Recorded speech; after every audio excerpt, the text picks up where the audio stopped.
The crime lord was crying on a park bench when destiny found him in the form of a 7-year-old boy with an orange coat and a dangerous amount of compassion. "Don't cry, mister. You can share my mom," Penn said, completely unaware he was speaking to a man who'd ordered executions with less emotion than most people show choosing breakfast. Harlan Cogg accepted the invitation, walked into a cafe, and began the most dangerous con of his life, except this time, he was conning himself into believing he could be someone worth loving. It worked for exactly 6 weeks, until the woman discovered his name in a colleague's article, and everything he'd been building collapsed into the truth he'd been hiding. Harlan Cogg sat alone on a wrought iron bench in the forgotten corner of Ashford Park, where December wind carried the scent of frozen earth and dying things. His custom-tailored cashmere coat, worth more than most people earned in 3 months, couldn't shield him from the cold that originated somewhere deeper than winter, somewhere in the architecture of his chest where normal people kept hope. His hands gripped the edge of the bench with white-knuckled intensity, fingers that had ordered executions with a nod, now unable to maintain the simple fiction that he was fine. The bare trees surrounding him stood like skeletal witnesses to his unraveling, their branches reaching toward a gray sky that promised snow but delivered only the threat of it. Appropriate for a man whose entire existence was built on threats that never quite materialized into anything resembling life. Something about the absolute silence of this Tuesday afternoon, no children's laughter, no joggers' footsteps, no signs of the living world that continued elsewhere, shattered the carefully maintained equilibrium he'd preserved for 23 years. His eyes burned with tears. He had no right to cry, because crying was something he'd trained himself to stop doing the night his mother died when Harlan was 9 years old. The hospital chaplain had told him that big boys don't cry, and young Harlan, desperate for any instruction on how to survive this, had taken it as commandment rather than platitude. He'd stood at her funeral with dry eyes while relatives he'd never met again whispered about his unnatural composure, unaware they were witnessing the birth of the man who would one day run the Eastern Seaboard's most sophisticated criminal network through sheer, emotional discipline. The memory of that night remained sharp despite 2 decades of deliberate burial beneath strategy and violence. His mother's last breath in the ICU while he held her hand, her eyes going distant as she tried to say something he'd never quite heard over the machine's final alarm. His uncle, a man who smelled like cheap bourbon and cheaper regret, had collected him from the hospital with the enthusiasm of someone picking up unwanted furniture, delivering him to the first of 7 foster homes before Harlan turned 16. No explanation beyond, "Your mother didn't plan well," a condemnation that taught young Harlan that love was a luxury for people who could afford to leave provisions behind. That lesson had crystallized into operating law. Attachment was liability, and the only person you could trust to survive was yourself.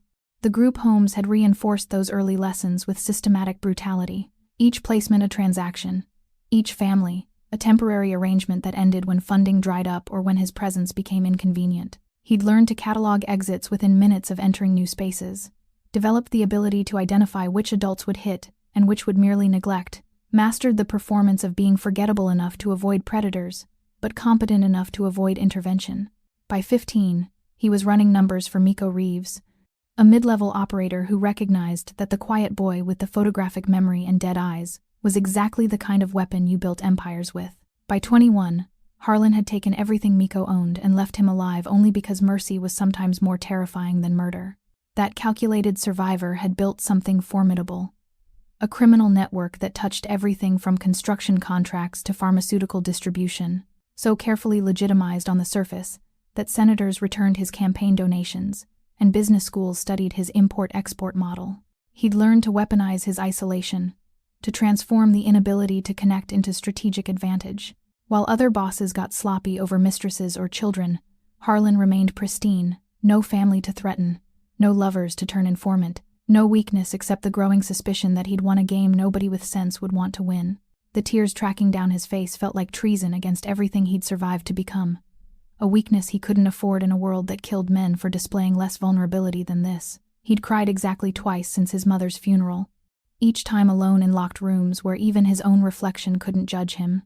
The first had been 4 years ago when his Lieutenant Royce, the closest thing to family he'd permitted himself, had taken a bullet meant for Harlan, and Harlan had realized with horrifying clarity that he cared whether Royce lived, cared in a way that made him want to burn down the entire eastern seaboard until someone paid. The second had been 8 months ago when he'd attended the wedding of one of his legitimate business partners and watched the man's daughter dance with her father, and understood with brutal finality that he would never be the person someone chose to dance with, to trust with that kind of uncomplicated joy.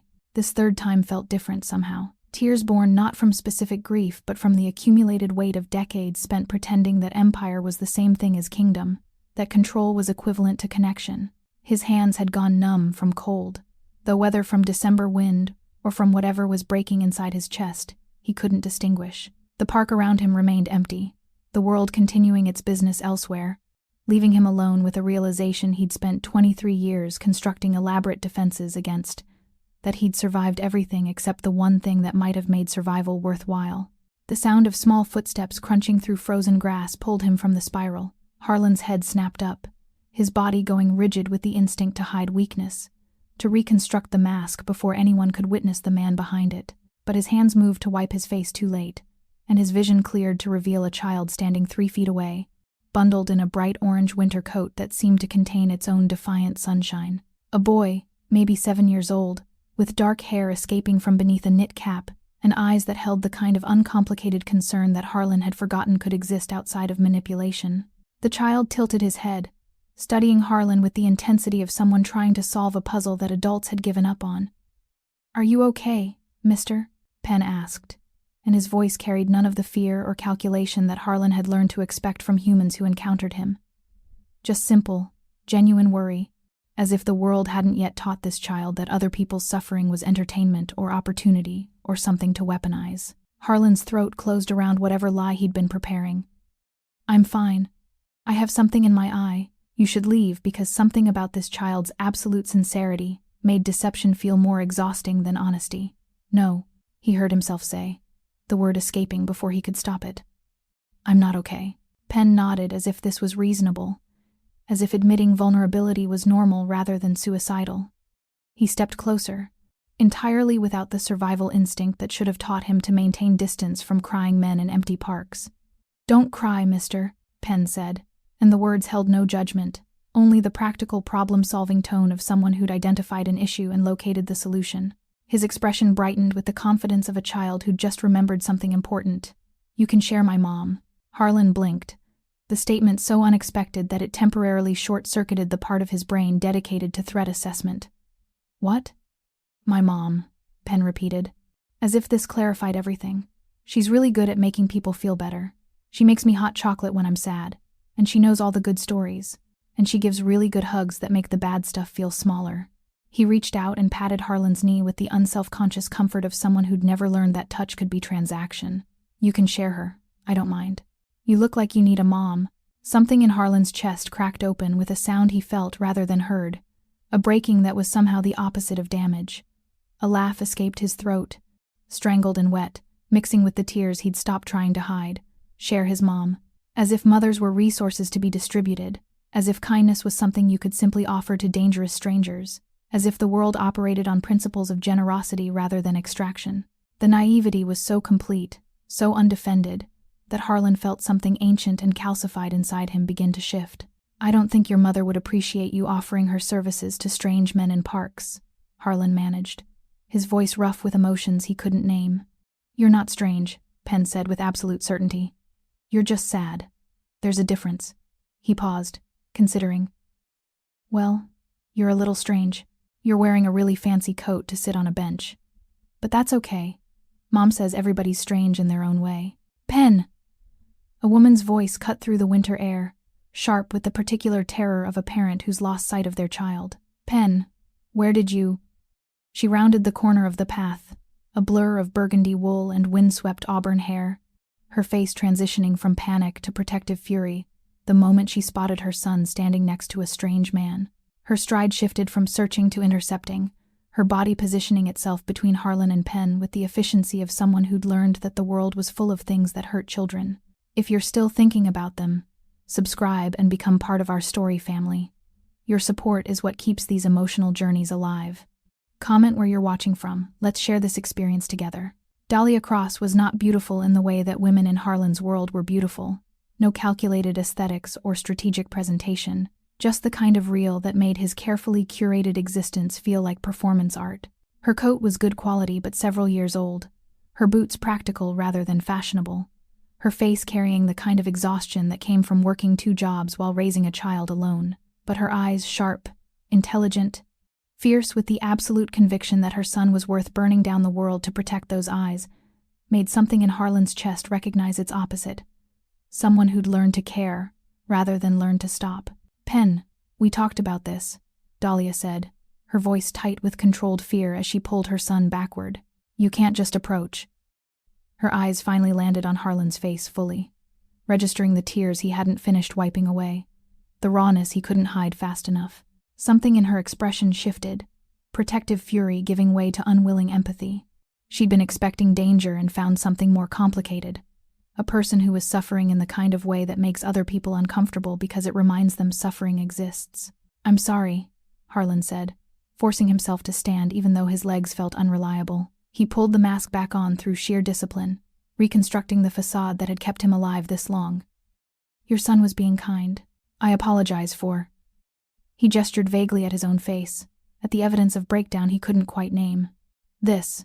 Dahlia's eyes narrowed, assessing him with the particular intelligence of someone who'd learned to read people's intentions in the space between their words. She saw the expensive coat, the careful posture, the way he held himself like someone accustomed to command even while falling apart. But she also saw something else, the particular loneliness of someone who'd forgotten how to ask for help, if he'd ever known. "He told you that you could share me?" Dahlia asked Pen, her tone caught between exasperation and reluctant amusement. Pen nodded enthusiastically. "He needs a mom, Mom. Look at him. He's so sad." "Not everyone needs a mom, Pen. Some people just need—" Dahlia paused, searching for the right word while continuing to study Harlan's face. "Space. But he's crying," Pen insisted, with the logic of childhood that refused to accept that some problems couldn't be solved by straightforward kindness. "And you always say that when people cry, we should help them feel better." Harlan watched this exchange with a strange sensation building in his chest, something between panic and longing, between the urge to flee and the desperate desire to stay exactly where he was, to exist for just a moment longer in the proximity of people who operated on principles he'd forgotten were possible. Dahlia's eyes met his, and in that moment, he saw her make a decision, saw her choose something against her better judgment. "There's a cafe," she said slowly, gesturing down the path. "About 2 blocks from here. They make decent coffee, and they're warm. If you'd like—" She paused, clearly second-guessing herself. "If you need somewhere to sit that isn't a frozen park bench, you're welcome to join us. No obligations. No—" She searched for the right words. "No strings." The offer was so simple, so devoid of calculation, that Harlan almost couldn't process it. In his world, every invitation came with conditions. Every kindness concealed transaction. But this woman, this practical stranger, was offering him warmth and coffee because her 7-year-old son had decided he needed mothering, and she'd chosen to honor that impulse despite every reasonable objection. "I'd like that," Harlan heard himself say, the words escaping before wisdom could intervene. "If you're certain." "I'm not certain of anything," Dahlia admitted, her smile wry and honest in ways that made Harlan's calculated existence feel like elaborate theater. "But Pen's usually right about people, and you look like you could use someone to share, even if it's just a table and some overpriced coffee." Pen grabbed Harlan's hand with the complete confidence of a child who'd never learned that some people were dangerous, pulling him toward the path with surprising strength for someone so small. "Come on, mister. Mom makes everything better. You'll see." As Harlan allowed himself to be led away from the bench, from the site of his breakdown, from the place where his carefully maintained empire had revealed itself as exactly the lonely kingdom he'd always feared it was, he felt something shift in the fundamental architecture of his understanding. Pen's small hand in his larger one, Dahlia walking beside them with protective alertness softened by unwilling compassion, the promise of warmth and coffee, and the radical possibility that kindness might exist without expectation of return. For the first time in 23 years, Harlan Cage wondered if survival might not be the only goal worth pursuing. If perhaps, just perhaps, there was something beyond the empire he'd built from isolation and strategy, and the absolute conviction that attachment was weakness. As they walked through the winter park toward a cafe whose name he didn't know, Harlan felt the first tremor of something he'd stopped believing in so long ago he'd forgotten it had a name. Hope felt dangerous. But Pen's hand in his, warm and trusting and completely unearned, made him think that maybe, just maybe, some dangers were worth the risk. The cafe was exactly the kind of place Harlan would never have entered voluntarily. Cramped tables with mismatched chairs, a chalkboard menu featuring drinks with names like Comfort in a Cup and Hibernation Hot Chocolate, the warm chaos of a space designed for community rather than transaction. Penn led them to a corner booth with the authority of a regular, sliding into the worn vinyl seat and patting the space beside him for Harlan, with such earnest hospitality that refusing felt impossible. Dahlia took the opposite seat, her protective instincts still visible in the way she positioned herself to keep both Harlan and the exit in her line of sight. She'd removed her coat to reveal a practical sweater that had been washed so many times the color had faded from burgundy to something softer, more forgiving, her hands wrapped around the menu with the unconscious efficiency of someone who'd learned to calculate costs before ordering, and Harlan felt something uncomfortable twist in his chest at the recognition. "So," Dahlia said, her voice carrying the particular wariness of a woman who'd agreed to something against her better judgment and was now committed to seeing it through. "Penn tells me you needed a mom. I'm not sure I'm equipped for adult adoption, but I can offer coffee and a listening ear if that's helpful." The gentle humor in her tone caught Harlan off guard, disarming in its lack of mockery. He'd expected judgment or pity or the particular fascination people sometimes showed toward visible suffering. But this was something different, practical kindness offered without expectation of gratitude or return. "Your son has a generous spirit," Harlan managed, his voice still rough from crying. "I apologize for the imposition. He found me at an inopportune moment." "He has a habit of adopting strays," Dahlia admitted, glancing at Penn with a mixture of exasperation and fierce pride. "Last month it was a man whose car broke down. Month before that, an elderly woman who'd gotten lost trying to find the library. He seems to have a radar for people who need help." "I collect people," Penn announced with the confidence of someone stating an obvious truth. "Mom says I can't actually keep them, but I think if I find enough people who need us, eventually one of them will want to stay." The simple statement landed like a punch to Harlan's solar plexus, the casual revelation of a child's hope for family expansion, for permanence in a world that had evidently taught him that people left. He looked at Dahlia, saw the flash of pain she tried to hide behind a smile, and understood with sudden clarity that she was raising this boy alone not by choice but by necessity. "Well," Harlan said carefully, directing his words to Penn, "you found me at exactly the right moment. Sometimes people need to be collected, even if they don't know it. Hey, if this story touches your heart even a little, go ahead and subscribe, join our family of hope and love, and tell us in the comments where you're watching from. Let's share this journey together."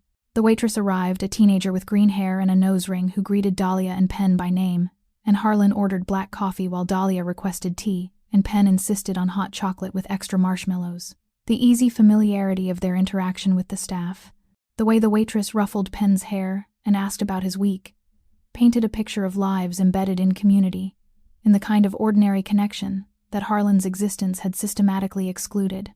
"I should probably know your name," Dahlia said once the waitress had departed, "since my son has decided we're sharing maternal responsibilities." "Harlan," he supplied, then added his last name from habit before realizing that in this context, it meant nothing. "Harlan Cage." Dahlia's expression didn't change, no flicker of recognition or calculation, and Harlan felt something loosen in his chest at the confirmation that she had no idea who he was. In her world, his name carried no weight, commanded no fear, purchased no deference. He was simply Harlan, a man who'd been crying on a park bench, and the relief of that anonymity was so acute it bordered on painful. "I'm Dahlia Cross," she offered, "and you've already met Penn, who apparently moonlights as an emotional support coordinator." "It's not moonlighting," Penn corrected seriously. "It's my main job.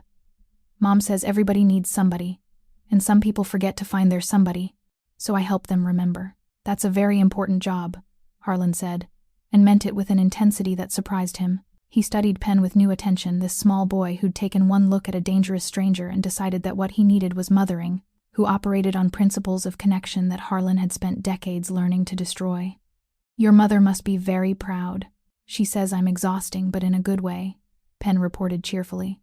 "Like running a marathon is exhausting, but people do it anyway because it makes them feel accomplished." Dahlia laughed, a sound that transformed her face from wary to luminous. "That's not exactly what I said, but close enough." She turned her attention back to Harlan, her expression gentling. "You don't have to talk about what had you crying in the park, but if you want to, Penn and I are reasonably good listeners, and if you don't want to, that's fine too. Sometimes people just need to sit somewhere warm and remember that the world isn't entirely made of sharp edges. The permission to not explain, to not perform, to simply exist in their proximity without justification. It was so foreign to Harlan's experience that he almost didn't recognize it as kindness. He wrapped his hands around the coffee mug when it arrived, letting the heat seep into fingers that had gone numb from more than just December cold. "I was sitting in that park," Harlan heard himself say, "realizing that I'd spent 23 years building something impressive and waking up to discover I'd built a very efficient prison." He paused, surprised by his own honesty. "Your son offered me a way out. I'm not sure he understands what he did, but it felt significant." Penn looked at his mother with an expression of vindication. "See? I told you he needed us." "You were right," Dahlia conceded, but her eyes remained on Harlan, assessing him with the particular intelligence of someone who'd learned to read between the lines people spoke. The question is whether needing someone is the same thing as being ready for them. It was the exact right question, the one Harlan would have asked himself if he'd been thinking strategically instead of desperately. But sitting in this warm cafe with a woman who looked at him like he was human rather than useful and a child who decided he was worth saving, Harlan discovered he didn't want to be strategic. He wanted, with an urgency that bordered on terror, to be ready. "I don't know if I'm ready," Harlan admitted. "But I think I'm tired of being alone, and your son made a very compelling argument for the alternative." "I'm very persuasive," Penn agreed, stealing a marshmallow from his hot chocolate and offering it to Harlan with the generous condescension of royalty sharing treasure. "Mom says it's my superpower." Harlan accepted the marshmallow with a solemnity that matched Penn's offering, and felt something in his chest, that calcified thing that had been breaking since Penn first spoke to him, crack open just a little bit wider. Dahlia watched this exchange with an expression Harlan couldn't quite read, something between concern and cautious hope, and he understood that she was taking the same kind of risk he was, allowing a stranger into the careful life she'd built for her son. They sat in that cafe for 2 hours, talking about nothing important and everything that mattered. Penn told Harlan about his imaginary superhero league and his theory that pigeons were actually tiny dragons in disguise. Dahlia spoke about her work as a paralegal, the particular exhaustion of navigating systems designed to exclude people like her, the fierce joy of watching Penn grow into someone kind in a world that punished kindness. And Harlan, for the first time in 23 years, talked about loneliness without disguising it as success, about isolation without pretending it was choice. When they finally stood to leave, Penn hugged Harlan's leg with the unself-conscious affection of someone who'd already decided they were family, and Dahlia smiled, careful but genuine, and said, "You're welcome to find us again. We're at the park most Tuesday and Thursday afternoons. If you'd like." Harlan nodded, not trusting his voice, and watched them leave this woman and her extraordinary child who'd decided that a crying stranger in a park was someone worth keeping. As he walked back through the December evening toward his empty penthouse, Harlan felt the weight of his empire pressing down with new awareness, felt the isolation he'd crafted so carefully reveal itself as exactly the prison he'd named it. But Penn's marshmallow sat in his pocket like a talisman, sticky and absurd, and the most valuable thing anyone had given him in decades. And for the first time since his mother died, Harlan Cage went home and allowed himself to imagine that maybe tomorrow didn't have to look exactly like yesterday, that maybe there were forms of survival that didn't require being alone. Harlan returned to the park the following Thursday, with the particular nervousness of someone who'd forgotten how anticipation felt. He dressed more carefully than the situation warranted, still the expensive coat, but paired with dark jeans, instead of tailored trousers, an attempt at casual that probably fooled no one but made him feel fractionally less like he was attending a business negotiation. His hands were empty, a deliberate choice after spending 40 minutes in a toy store, trying to determine what would be appropriate for a 7-year-old boy, and ultimately fleeing when the cheerful clerk asked if he needed help finding something for his son. They were already there when he arrived, Penn building an elaborate snow fort, while Dahlia sat on their usual bench with a thermos and a book she wasn't reading, her attention split between the pages and her son. She looked up when she heard Harlan's footsteps, her expression cycling through surprise, wariness, and something that might have been relief before settling on cautious welcome. "You came back," she said simply. "I was invited," Harlan replied, the formality of his response betraying the anxiety beneath it. "If the invitation still stands, it stands." Dahlia moved her bag to make room on the bench, an acceptance that made Harlan's chest feel strangely tight. "Fair warning, Penn's been talking about you all week. I think he's decided you're his special project." Before Harlan could respond, Penn spotted him and came running with the uncomplicated joy of childhood, snow clinging to his coat and his cheeks flushed with cold. "Harlan, you came. Look, I'm building Fort Awesome. Do you want to help?" I need someone to be the dragon that attacks it so I can defend it. And Mom says she's too old to be a proper dragon. I'm 32, Dahlia called out. That's not old. That's selectively choosing not to roll around in the snow. Harlan looked at the fort, an ambitious construction that defied both physics and structural integrity, and then at Penn's expectant face, and felt the weight of an impossible choice. In his world, playing was manipulation, games were strategy, and vulnerability was the currency you spent only when necessary. But Penn was looking at him like the request was simple, like being a dragon was something any adult could do without calculation or protection. I've never been a dragon, Harlan admitted. That's okay, Penn assured him with the patience of a teacher addressing a particularly slow student. I'll show you. You just have to roar and try to knock down the fort, and I'll defend it with my ice powers. It's easy.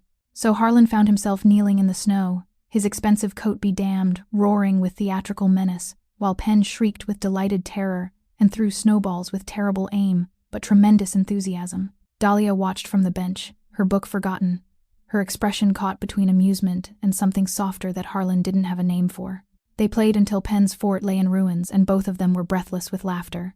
And Harlan realized with strange clarity that he couldn't remember the last time he'd laughed without calculation, without measuring the strategic value of displayed emotion.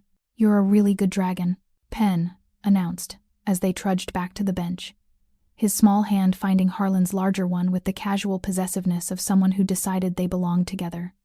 Way better than Mom. She just makes polite growling sounds. I maintain that polite growling is age-appropriate dragon behavior, Dahlia countered, but she was smiling as she poured hot chocolate from her thermos and offered it first to Penn, then to Harlan. You're both ridiculous.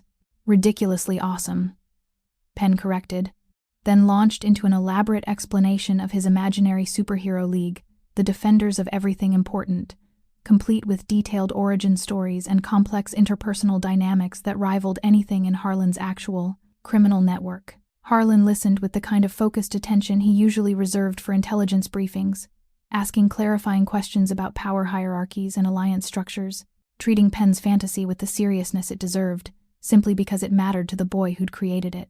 You're good at this, Dahlia observed quietly while Penn ran off to demonstrate Captain Snowstorm's signature move. Most adults humor him for about 5 minutes before their eyes glaze over. You're actually listening. He's created an intricate world with consistent internal logic, Harlan said, surprised to find he meant it. That takes real intelligence. Why wouldn't I listen? Something in Dahlia's expression shifted, a wall coming down that Harlan hadn't realized was there. His father didn't think imaginary friends were worth encouraging, said Penn needed to live in the real world, not fantasy. She paused, her jaw tightening. His father had a lot of opinions about what Penn needed, right up until he decided that what he needed was a life that didn't include us. The bitterness in her voice was old but not resolved, and Harlan recognized the particular anger of someone who'd been abandoned by the person who'd promised permanence. How long ago? He asked quietly. 3 years. Penn was 4. Dahlia stared at her son, who was now conducting an elaborate battle between invisible forces. He just left. No warning, no explanation that made sense. Just walked out one morning and never came back. Penn spent 6 months asking when Daddy was coming home, and I had to keep saying I didn't know until finally he stopped asking. Harlan felt fury rise in his throat, clean and uncomplicated, in a way his anger rarely was, at a man who'd looked at this extraordinary child and decided he wasn't worth staying for. I'm sorry, he said, the words inadequate but genuine. Penn deserves better. Yeah, well, we work with what we have. Dahlia turned to look at Harlan directly, her eyes sharp with assessment. Which is why I need to know, are you going to disappear? Because Penn's already attached to you. And if you're going to decide in 2 weeks that this isn't what you wanted, I need to know now, so I can start managing the damage. The question was fair, brutal in its directness, and Harlan respected her enough to consider it seriously before answering. I don't know how to do this, he admitted. I don't know how to be the person Penn thinks I am. But I know I don't want to disappear. I know I want. He stopped, struggling with vocabulary he'd never needed before. I want to be someone who shows up. I want to learn how to be present instead of strategic. I want to matter to someone in a way that isn't about what I can do for them. That's a start, Dahlia said softly. But wanting and doing are different things. Penn's heart isn't something you get to experiment with while you figure out if connection is worth the effort. No, Harlan agreed. It's not. He watched Penn, who was now trying to teach an invisible teammate the proper way to deflect laser beams, I've spent 23 years believing that attachment was weakness. Your son is teaching me that maybe I was wrong. I can't promise I'll be perfect at this, but I can promise I'll keep showing up until you tell me to stop." Dahlia studied him for a long moment, and Harlan forced himself to hold her gaze, to let her see whatever she needed to see, to make her decision. Finally, she nodded. "Okay, but the first time Penn cries because of you, this ends. I don't care what your reasons are or how much you're trying. His safety, emotional and otherwise, comes first. Always." "As it should," Harlan said, and meant it with an intensity that surprised him. Penn chose that moment to return, breathless and glowing with the particular joy of childhood imagination. "Harlan, I decided you can be part of the Defenders if you want. You can be Shadow King. He used to be a villain, but he decided to be good instead because he met people who believed in him. Do you want to be Shadow King?" Harlan looked at this child who'd taken one look at a crying stranger and decided he was worth saving, who'd created a superhero identity that was really just a barely disguised redemption story, who believed with absolute conviction that villains could choose to be heroes if someone gave them a reason. "Yes," Harlan said, his voice catching slightly. "I'd be honored to be Shadow King." As they walked through the park together, Penn between them, holding both their hands and narrating an elaborate adventure, Harlan felt something fundamental shift in his understanding. He'd spent decades accumulating power and resources, building an empire on the belief that everything had a price and everyone could be bought. But Penn's hand in his, freely given without expectation of return, taught him what he should have learned 23 years ago, that the only currency that mattered was the one you couldn't buy: time, attention, presence. The simple, irreplaceable choice to show up and mean it. Harlan's penthouse felt different when he returned that evening, or perhaps he felt different within it, the contrast between Dahlia's warm chaos and his own sterile control, suddenly jarring in ways it had never been before. The floor-to-ceiling windows offered views of the city that most people would kill for, but tonight they felt less like privilege and more like barrier, glass separating him from the world he'd just tasted and couldn't quite shake. He poured himself 2 fingers of scotch from a bottle that cost more than Dahlia probably made in a week and felt vaguely sick at the disparity. The alcohol sat untouched while he stood at the window, replaying the afternoon with the kind of obsessive attention he usually reserved for strategic planning. Penn's laughter, Dahlia's careful trust, the way his chest had felt when Penn called him Shadow King, like something dormant was learning to wake. His phone buzzed. Royce, his lieutenant. With the daily summary Harlan had stopped reading 3 days ago. Instead of responding, Harlan found himself staring at the message, trying to reconcile the world it represented with the one he'd just left. Numbers, territories, problems that needed solutions that usually involved violence or money or both. The mechanics of the empire he'd built, suddenly feeling less like accomplishment and more like tomb. The knock on his door came at exactly 10 p.m., which meant Royce had been waiting in the building lobby for permission to ascend. Harlan granted it wordlessly, pouring a second glass of scotch and waiting for the confrontation he could feel building like pressure before a storm. Royce entered with the easy confidence of someone who'd earned his position through competence and carefully managed loyalty, his presence filling the space with the particular alertness of a man trained to assess threats. He was shorter than Harlan, broader, with the kind of face that made people nervous in elevators, and the kind of mind that had prevented 3 coups and orchestrated 2. They'd worked together for 9 years, which in their world qualified as lifetime commitment. "You've been different," Royce said without preamble, accepting the scotch but not drinking it. "Distracted. 3 meetings this week you either missed or attended without actually being present. Nathan said you stared at the wall for 10 minutes during the Brooklyn negotiation while he waited for your call. Hello. If this story touches your heart even a little, go ahead and subscribe, join our family of hope and love, and tell us in the comments where you're watching from. Let's share this journey together." "Nathan is dramatic," Harlan said, but didn't bother denying the accusation. "Nathan is observant." Royce settled into the chair across from Harlan with the patience of someone prepared to wait as long as necessary. "You want to tell me what's changed? Because in 9 years, I've never seen you rattled. Angry, yes. Calculating always, but never rattled." Harlan took a drink of the scotch he'd been ignoring, letting the burn ground him before responding. "I met someone." The statement hung in the air between them, and Royce's expression cycled through surprise, concern, and something that looked almost like relief before settling on cautious curiosity. "Someone dangerous?" "No," Harlan laughed, the sound bitter. "Someone completely, devastatingly safe. A woman raising her son alone. They have absolutely nothing to do with our world, and somehow that makes them the most dangerous thing I've ever encountered." Royce set down his untouched scotch, his full attention now focused on Harlan with the intensity that made him exceptional at his job. Explain dangerous. They make me want things I trained myself to stop wanting, Harlan said. Connection. Belonging.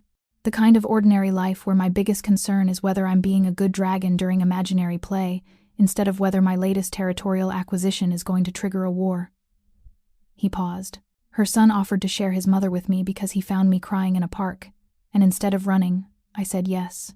Christ, Royce breathed, and there was something in his voice that Harlan couldn't quite identify. You're actually considering getting out. I don't know what I'm considering, Harlan admitted. I only know that when I'm with them, I remember what it felt like to be 9 years old and believe the world was supposed to include warmth. And when I leave, coming back here feels like returning to a mausoleum I've been inhabiting while pretending it was a kingdom. Royce was quiet for a long moment, studying Harlan with the particular assessment of someone recalculating everything they thought they knew. How much have you told them about what you do? Nothing. They don't know. Harlan met Royce's eyes. And before you say it, yes, I'm aware that's a bomb waiting to detonate. That eventually I'll have to choose between telling her the truth and losing her when she finds out on her own.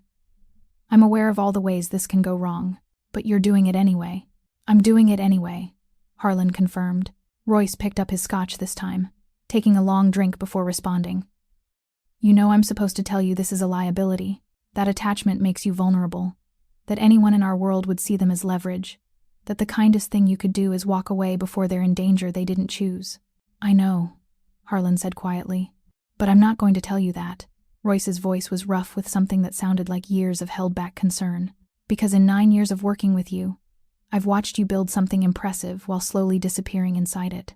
You're the loneliest person I've ever met, and that's saying something in our line of work. If this woman and her kid are offering you a way out of that isolation, then I'm not going to be the one who convinces you to stay buried. The words hit Harlan with unexpected force, the confirmation that his loneliness had been visible even when he'd worked so hard to hide it. I don't know how to do this without putting them at risk. Then we make them safe, Royce said with the practical efficiency that made him invaluable. We build structures. We create distance between them and the business. We make it so that anyone who thinks about using them as leverage understands the cost will be their complete annihilation. He paused. And if you're serious about this, we start planning your exit, not today, not next month, but we begin the process of legitimizing what can be legitimized and transferring what can't. You'd take it? Harlan asked. The operational control? I'd take it to keep you alive, Royce corrected. Because you've been dying slowly for 9 years, and if this is what it takes to remember how to live, then yes. I'll take it. I'll run the empire you built while you figure out how to be human again. Harlan felt something in his chest crack open wider, that place that had been breaking since Penn first spoke to him, now flooding with something that felt dangerously like hope. Why? He asked. Why would you do that? Royce smiled, rare and genuine. Because 9 years ago, you found me 2 weeks out of prison with no prospects, and a death sentence hanging over my head from a deal gone wrong. You gave me a place in your organization when you had no reason to trust me, and you've never once made me feel like I owed you for it. You gave me belonging when I'd forgotten what that felt like. He paused. So if you finally found the same thing, I'm not going to let you talk yourself out of it. I'm going to make sure you survive long enough to discover what it means. The gratitude Harlan felt was too large for words, so he simply nodded, and Royce understood because that was what 9 years of working together had built a language that didn't require speech. They sat in the expensive penthouse that suddenly felt less like tomb and more like temporary shelter, and made plans for an exit that would take months to execute safely, plans that assumed Dahlia would still want him when she learned the truth. It was a dangerous assumption. But as Royce pointed out with his characteristic pragmatism, Harlan had spent 23 years playing it safe and ended up alone and crying on a park bench. Maybe it was time to try something reckless. Maybe it was time to choose the kind of risk that came with hoping someone might choose you back. The weeks developed their own rhythm, Tuesday and Thursday afternoons becoming the architecture around which Harlan reorganized his life. He learned Penn's schedule with the same meticulous attention he'd once applied to rival territories. School let out at 3:15. Dahlia picked him up by 3:45, and they arrived at the park by 4 unless it was raining, in which case they went to the cafe instead. Harlan adjusted his meetings, delegated responsibilities, and discovered that the empire he'd believed required his constant presence functioned perfectly well with 3 hours of his absence twice a week. It should have concerned him. Instead, it felt like freedom. Penn's imagination became Harlan's education and joy. The defenders of everything important expanded to include new members: Captain Snowstorm's sister, the reformed villain Doctor, Chaos, and Shadow King's loyal companion, a talking wolf named Justice. They battled invisible enemies across the park's landscape, defended snow forts from imaginary sieges, and saved the world approximately 17 times per afternoon. Harlan threw himself into the role with an earnestness that would have shocked anyone from his other life, roaring dramatically when the script called for menace and accepting defeat with theatrical despair when Penn's heroes inevitably triumphed. "You're getting better at dying," Penn informed him seriously after one particularly elaborate battle. "Last week you just fell down, but today you did the whole clutching your chest thing and the speech about how you'd been defeated by the power of friendship. That was really good." "I've been studying my craft," Harlan said solemnly, which made Penn giggle with the kind of delight that Harlan was discovering he'd do increasingly absurd things to provoke. Dahlia watched these interactions with an expression that shifted from cautious observation to something warmer as the weeks progressed. She'd stopped positioning herself between Harlan and the exit, stopped monitoring his every interaction with her son as if preparing to intervene. Instead, she brought an extra thermos of hot chocolate and sometimes joined their games, playing the role of civilians who needed rescuing or occasionally the mayor who had to negotiate peace treaties between warring factions. "You're good with him," she said one afternoon while Penn was occupied building what he claimed was a rocket ship but looked suspiciously like a pile of snow. "Better than good, actually. He's been different since you started coming around. More confident. Happier." "He was already happy," Harlan countered, uncomfortable with the credit. "He was," Dahlia agreed. "But there's a difference between a child who's learned to be happy despite absence, and one who's learning what presence feels like. His father leaving taught him that he couldn't count on people to stay. You're teaching him that maybe he was wrong about that." The weight of that responsibility settled on Harlan's shoulders with all the gravity it deserved. "What if I fail?" he asked quietly. "What if I'm not capable of being what he needs?" Dahlia turned to look at him directly, her expression serious. "Then you fail, and we figure out how to heal from it. But Harlan, you're already showing up. You're already present. That's 90% of what matters. The rest is just practice." Showing up became Harlan's religion. He showed up when he was tired, when business crises demanded his attention, when the weight of his double life felt like it might crush him. He showed up in the bitter cold when the park was nearly empty, and in the rare sunshine when it was crowded with other families. He showed up and learned that consistency was its own kind of power, that the simple act of being reliably present held more value than any grand gesture. But presence wasn't passive, and Harlan discovered that caring for someone meant watching them carefully enough to notice what they needed before they asked. He noticed when Dahlia's coat developed a tear in the shoulder seam, and arranged through carefully anonymous channels for a gift card to a department store to appear in her mailbox. He noticed when Penn mentioned that his classroom needed supplies and ensured a donation appeared at the school under a false name. He noticed when Dahlia looked more exhausted than usual, and showed up one Thursday with takeout from the restaurant near her apartment, casual and unremarked upon, but timed perfectly with her admission that she'd worked through lunch. "You're being suspiciously thoughtful," Dahlia said, accepting the food with a mixture of gratitude and suspicion. "Should I be worried?" "I'm capable of basic observation," Harlan replied. "You mentioned you were working late on the Henderson case. I assumed you hadn't eaten. It's not suspicious, it's logical." "Uh-huh." But she was smiling, and Harlan counted that as victory. The bond deepened in the spaces between words, in the comfortable silences that developed when people learned to exist alongside each other without performance. Dahlia began sharing stories about her work, the frustrations of a legal system that claimed justice while systematically denying it, the small victories that kept her fighting even when the larger battles felt unwinnable. Harlan listened with the focused intensity that was his natural state, asking questions that revealed he understood not just the mechanics of what she described but the emotional weight beneath it.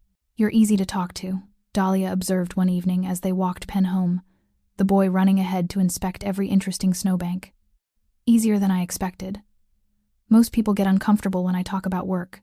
They either want to debate legal theory, or they want me to stop bringing down the mood." "Your work matters," Harlan said. "Why would I want you to talk about it less?" "Because it's not exactly cheerful dinner conversation.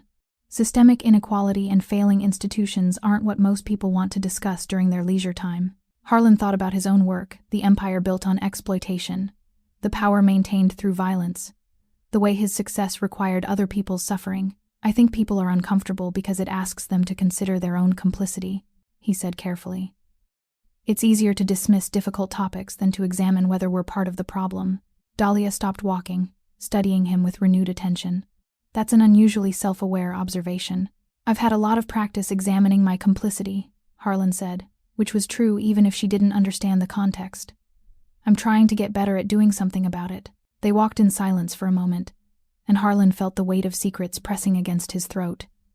Not today, he told himself. Not when things were good. Not when Penn was happy.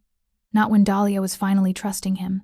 Soon, but not today. Harlan? Dahlia's voice was tentative, careful. Can I ask you something personal? You can ask, Harlan replied. I'll tell you if I can't answer. What do you do? For work, I mean. You've never mentioned it, and you're always available Tuesday and Thursday afternoons, and you wear expensive clothes but you show up in a park to play imaginary games with a 7-year-old. It doesn't add up in a way that makes sense. The question he'd been dreading, arriving sooner than he'd hoped but later than he deserved. Harlan chose his words carefully, offering truth without revelation. I run a business.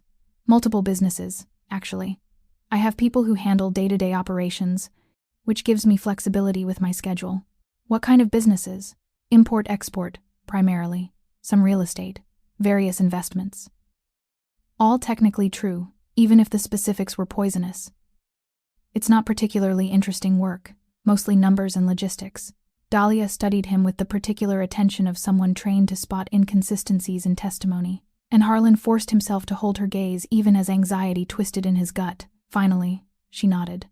Okay, I'm not trying to interrogate you. I just realized I've been letting you into my life without knowing much about yours. It felt unbalanced. You can ask me anything, Harlan said, which was either bravery or stupidity. I'll answer what I can. Do you have family? People who wonder where you disappear to on Tuesday and Thursday afternoons? No family, Harlan said, grateful for a question he could answer honestly. My mother died when I was 9. I have colleagues, but no one who would wonder where I am beyond whether it impacts business operations. That sounds lonely. It was, Harlan admitted. Until it wasn't. Until a 7-year-old boy decided I needed a mother and invited me to a cafe.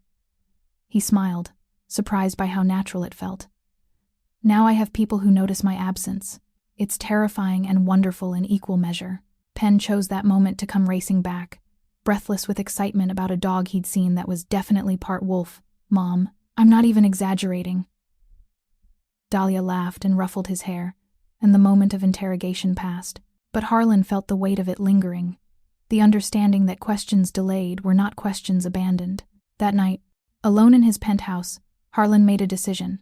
He called Royce and told him to accelerate the timeline. Not tomorrow, not recklessly, but faster than their original plan. Because every day he waited was another day of deception, another opportunity for Dahlia to discover the truth from someone other than him. And when that bomb finally detonated, when she learned what he really was, he wanted to be able to say that he'd been actively trying to become something different. It wouldn't be enough. He knew that with the cold clarity that had served him well in his other life. Dahlia had principles, and those principles wouldn't bend simply because he was trying to change. But maybe if he could show her that he was serious about walking away from the darkness, she'd give him a chance to prove that Shadow King wasn't just a character in Penn's imagination. Maybe she'd believe that villains could choose to be heroes if someone gave them a reason. The shift happened on a Thursday in early January, 6 weeks after their first meeting. Harlan arrived at the park to find Dahlia alone on the bench, her posture rigid with tension, and Penn notably absent. The wrongness of it hit him immediately. They were never early, Penn was never missing, and Dahlia's expression carried the particular fury of someone who'd been forced to recalibrate everything they thought they knew. "Where's Penn?" Harlan asked, even though the knot in his stomach told him this wasn't about Penn's location. "With my mother." Dahlia's voice was controlled in the way that meant she was barely holding herself together. "Because we need to have a conversation without 7-year-old ears, and I didn't trust myself to have it civilly in public." Harlan sat down slowly, maintaining careful distance, every instinct screaming that this was the detonation he'd been dreading. "What happened? What happened?" Dahlia said, her voice shaking slightly. "Is that one of my colleagues mentioned seeing me in the park with Harlan Kage?" And when I looked confused because that name meant nothing to me, she pulled up articles. "So many articles, Harlan. About your business empire and your territorial acquisitions, and the very careful language journalists use when they can't prove someone's criminal activities but everyone knows anyway. The bottom dropped out of Harlan's world. He'd known this moment was coming, had been preparing for it, but the reality of Dahlia's betrayed fury was so much worse than anticipation. "Dahlia, don't." Her hand came up, stopping him. "Don't apologize yet. Don't explain. I need you to listen first. Because I've spent 2 days trying to figure out how to have this conversation without screaming, and I'm not sure I'm going to succeed." Harlan nodded, his throat too tight for speech. "I let you into my son's life," Dahlia said, each word precise and cutting. "I watched you play with him and make him laugh and teach him that maybe he could trust people to stay. I started to trust you myself, started to think that maybe Penn's instincts about you were right, that maybe you were genuinely just a lonely man looking for connection. And all this time, you were lying." "I never lied," Harlan said quietly, knowing even as he spoke that it was the wrong defense. "You omitted, which is the same thing when the omission is this significant." Dahlia's voice cracked slightly. "You let me believe you were safe. You let me introduce you to my son knowing that being associated with you could put him in danger. Do you understand what that means? Do you understand that there are people in my professional life who might now question my judgment because I'm friendly with someone who runs a criminal empire?" "Yes," Harlan said, because there was no other answer. "I understand. Do you?" Dahlia turned to face him fully, and the pain in her expression was worse than her anger. "Because from where I'm sitting, it looks like you wanted the experience of connection without the accountability that comes with it. You wanted to play pretend at being normal while keeping your real life carefully hidden. And my son, my 7-year-old son who's already been abandoned once, was your experimental subject while you figured out if caring about people was worth the effort." The accusation hit like a physical blow, all the more devastating because it wasn't entirely wrong. "That's not what I wanted," Harlan managed. "That's not what this was. Then what was it? Explain it to me." "Harlan, because I've been trying for 2 days to understand how someone could sit in a cafe with a woman and her child and decide that the truth was optional. Help me understand what possible justification exists for that level of deception." Harlan took a breath, trying to organize thoughts that felt scattered by panic. "When I met you, I was exactly who I appeared to be, a man sitting on a bench crying because he'd finally admitted that 23 years of building an empire had left him completely alone. Penn offered me something I'd forgotten existed, and I wanted it so desperately that I made a selfish choice. I told myself I'd tell you the truth once I knew whether this was real. Once I knew whether you might actually want me around. And then it was real, and you did want me around, and I was terrified that telling you would end it." Harlan forced himself to meet her eyes, so I kept postponing the conversation while I worked with Royce to start the process of legitimizing the business, transferring the criminal operations so I could walk away clean. I was trying to become someone worthy of what you and Penn were offering before I had to admit what I'd been. Dahlia was quiet for a long moment, her expression cycling through anger and pain and something that might have been exhausted disappointment. "You were trying to become someone worthy," she repeated slowly. "Harlan, that's not how this works. You don't get to decide unilaterally that you're going to transform yourself and then reveal it like a gift. You don't get to manage my perception of you by controlling what information I have access to." "I know," Harlan said quietly. "Do you? Because what you're describing is manipulation. Maybe well-intentioned manipulation. Maybe manipulation motivated by fear rather than malice, but manipulation nonetheless. You took away my ability to make informed choices about my own life and my son's safety because you decided you knew better what I needed to know." The word manipulation landed like a verdict, and Harlan felt something in his chest cavity where hope had been briefly living. "You're right," he said. "You're completely right, and I don't have a defense that makes it acceptable. I was selfish and scared, and I prioritized my desire for connection over your right to know who you were connecting with." "What you do," Dahlia said, her voice dropping to something quieter and more dangerous. "The business you run, people get hurt, don't they? Maybe not directly by your hand, maybe through layers of abstraction and plausible deniability, but somewhere in the chain of your empire, there's suffering, there's exploitation and violence, and all the things I spend my professional life trying to fight against." Harlan wanted to argue, to explain the nuances, to list the ways he'd tried to minimize harm within a fundamentally harmful system. But sitting across from a woman who dedicated her life to justice, those rationalizations dissolved into exactly what they were: excuses. "Yes," he said simply. "People get hurt. And you knew that introducing me to that world, even peripherally, even unknowingly, could compromise everything I've built. My reputation, my career, My ability to advocate for my clients. You knew that, and you did it anyway. Yes. Dahlia stood abruptly, pacing a few steps before turning back. I need you to understand something. I grew up in poverty. Real poverty. The kind where you learn to calculate whether you can afford to be sick, where every opportunity feels like it might be your last chance to escape. I clawed my way through college and law school working 3 jobs because I was determined that my son would never have to make those calculations. And then his father left, and suddenly I was doing it all alone, and it was harder than anything I'd ever imagined. She paused, her hands clenched into fists. But I did it without compromise. I did it without taking shortcuts or bending my principles, because those principles are the only thing that make the struggle meaningful. They're what I'm teaching Penn, that we do things the right way even when the wrong way is easier, that we don't profit from other people's suffering even when we're suffering ourselves. I understand, Harlan said. I don't think you do. Dahlia's voice broke slightly. Because if you did, you'd understand that what you're asking me to do, to accept your presence in our lives, knowing what you are, is asking me to compromise everything I've spent years building. You're asking me to teach my son that sometimes we make exceptions to our principles when we care about someone enough. And that's not a lesson I'm willing to teach him. The finality in her voice made Harlan's chest constrict with something close to panic. What if I walk away? He asked desperately. What if I completely sever ties with the business, work with prosecutors, help dismantle the systems I built? What if I spend the rest of my life trying to repair the damage I've done? That would be admirable, Dahlia said quietly. That would be the morally correct thing to do. But it doesn't change the fact that you lied to me for 6 weeks. It doesn't change the fact that you put my son at risk without my consent. And it doesn't change the fact that I now have to explain to Penn why the man he started to see as a father figure is suddenly going to disappear from his life. Please don't tell him I'm disappearing, Harlan said, his voice raw. Tell him I'm traveling. Tell him I'm sick. Tell him anything that doesn't make him think he was wrong to trust me. He doesn't deserve to lose faith in his instincts, because I failed to be what he believed I was. His instincts weren't wrong, Dahlia said, and there was something in her voice that sounded almost like grief. You are lonely. You do care about us. The version of you that showed up at that park and played dragons and listened to elaborate superhero origin stories, that was real. But it wasn't complete, and the missing pieces matter.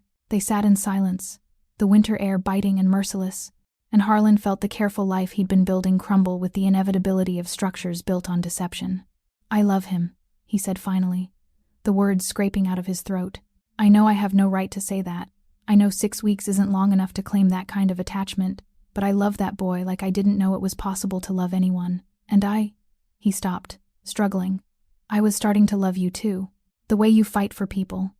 The way you parent with such fierce protectiveness and such gentle grace.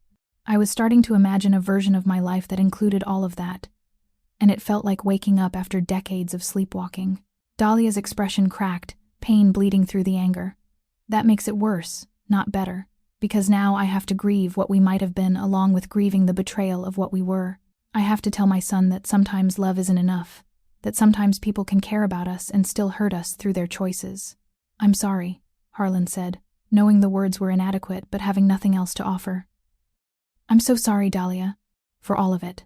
I know you are, she said softly. But sorry doesn't fix this. Sorry doesn't make it safe for you to be in our lives. Sorry doesn't change the fact that I can't trust you. And without trust, none of the rest of it matters. She stood to leave, and Harlan felt the future he'd been imagining dissolve into impossibility. Can I ask one thing? He said. Dahlia paused, not turning around. When you tell Penn, will you tell him that I wanted to stay? That leaving wasn't my choice. I don't want him to think I abandoned him the way his father did. I'll tell him, Dahlia said, her voice thick. I'll make sure he knows that you cared, even if your caring wasn't enough to make staying safe. She walked away across the frozen park, and Harlan sat on the bench where he'd first seen her in Penn, and felt the world he'd been building collapse into the ruin of his own making. The worst part wasn't the pain he'd earned that had known it was coming. The worst part was the understanding that he'd taken something precious and pure, a child's trust, a woman's cautious hope, and poisoned it through his own cowardice. Shadow King, it turned out, couldn't simply choose to be a hero. Not when the villain he'd been had already done damage that redemption couldn't repair. Harlan didn't go home. He sat on that bench for 3 hours after Dahlia left, watching the park empty as the temperature dropped and the light failed, his expensive coat insufficient against the cold that seemed to radiate from inside his chest. People passed occasionally, dog walkers, joggers, a couple arguing in tense whispers, and he wondered if any of them could see it. The way his life had just shattered into configurations so broken, he couldn't imagine how to reassemble it. His phone buzzed repeatedly with messages from Royce that he ignored. Work that suddenly felt even more meaningless than it had 6 weeks ago. 6 weeks. That's all it had been. 6 weeks of playing pretend at normalcy, and now he was right back where he'd started alone, with an empire that felt like a prison and no clear path toward anything better. Except that wasn't quite true. Because sitting in that park, freezing and devastated, Harlan discovered that the worst part wasn't being alone again. The worst part was knowing that somewhere across the city, Penn was asking where he was, and Dahlia was trying to find words to explain that sometimes people leave even when they promise they'd stay. The worst part was the understanding that he'd become exactly what he'd sworn. He wouldn't be another adult who'd failed a child who'd been brave enough to trust. The decision crystallized with the particular clarity that sometimes comes after total collapse. He couldn't undo the damage. He couldn't take back the deception or eliminate the danger his existence posed, but he could refuse to be one more person who walked away from Penn without fighting. He could face the consequences of his choices, instead of accepting Dahlia's exile as inevitable. He waited until 7 p.m., giving Dahlia time to collect Penn from her mother and get home, giving himself time to organize thoughts that felt scattered by desperation. Then he stood, his legs cramped from cold and stillness, and walked the 12 blocks to her apartment with the grim determination of someone approaching either salvation or final destruction. The building was exactly what he'd expected, modest but well-maintained, in a neighborhood that was fighting to stay mixed income against the pressure of gentrification. Harlan pressed the buzzer for apartment 4B and waited, his heart hammering with something that felt closer to terror than any business negotiation ever had. "Yes?" Dahlia's voice through the intercom was wary. "It's Harlan. I know you told me to stay away, and I'll leave if you ask me to. But I need 5 minutes. Please." The silence stretched so long he thought she'd simply not answer, leaving him standing on the street like a monument to his own poor choices. Then the door buzzed open, and he climbed the stairs to find her waiting in the hallway outside her apartment, arms crossed and expression guarded. 5 minutes, she said. "And if Penn hears your voice and comes out, you leave immediately. I'm not having you be the one to tell him this is ending." "Agreed." Harlan stayed in the hallway, maintaining the distance she'd established. "I know what I'm about to say sounds like bargaining, and maybe it is, but I need you to hear it anyway." Dahlia waited, her posture radiating skepticism. "You're right about everything," Harlan said.